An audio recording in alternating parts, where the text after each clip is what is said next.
Besti flokkurinn mælist á ný með mest fylgi í Reykjavík samkvæmt nýjum þjóðarpúlsi Gallup og hefur endurheimt kjörfylgi sitt.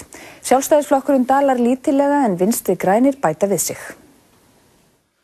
Framsóknarflokkurinn mælist með ríflega 4% fylgi í könnuninni, var með 9% í síðustu könnun og 3% í kosningunum. Hann hefur því tapað fylginu sem hann hafði bætt við sig frá kosningum. Sjálfstæðisflokkurinn mælist nú með ríflega 31% fylgi, litlu minna en í apríl. Í kosningunum var flokkurinn með 34%. Samfylkingin tapar áfram fylgi, mælist nú með rúm 15%, 2% stigum minna en í síðustu könnun og 4% stigum minna en í kosningum.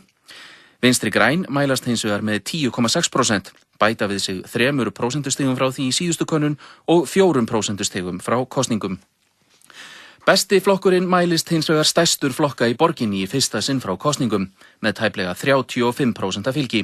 Hann var með 32% í apríl og 35% í kosningum. Flokkurinn því aftur kominn með kjörfylgi sitt.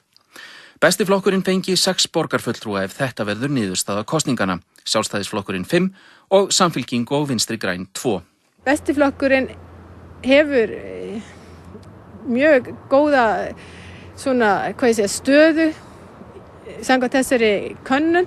Þetta ekki framboð sem bara gufar upp á kjörtímabilinu og ekki brandarinn sem ég held að þetta væri. Frá því Gallup kannaði fylgi flokkana í borgarstjórn fyrir ári hefur Sjálfstæðisflokkurinn tapað ríflega 10% fylgi yfir til bestaflokksins. Stefanía segir þetta umhugsunarefni fyrir þá sem leiða Sjálfstæðisflokkinn, en skýrir þetta að hluta með brotthvarfi Hönnu Birnu Kristjánsdóttur úr borgarpólitíkinni. Bara svo áherslubreyting að færa sig yfir í landsmálin tók náttúrulega Hönnu Birnu kannski svolítið af vettvangi borgarmálana og Sjálfstæðisflokkurinn hefur þar af leiðandi kannski ekki verið með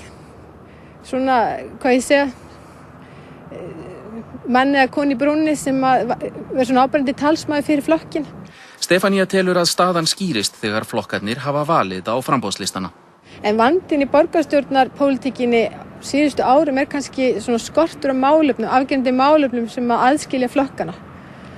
Svo getum við heldur ekki útiloka það að komi fram ný framboð sem mun þá breyta stöðunni töluvert.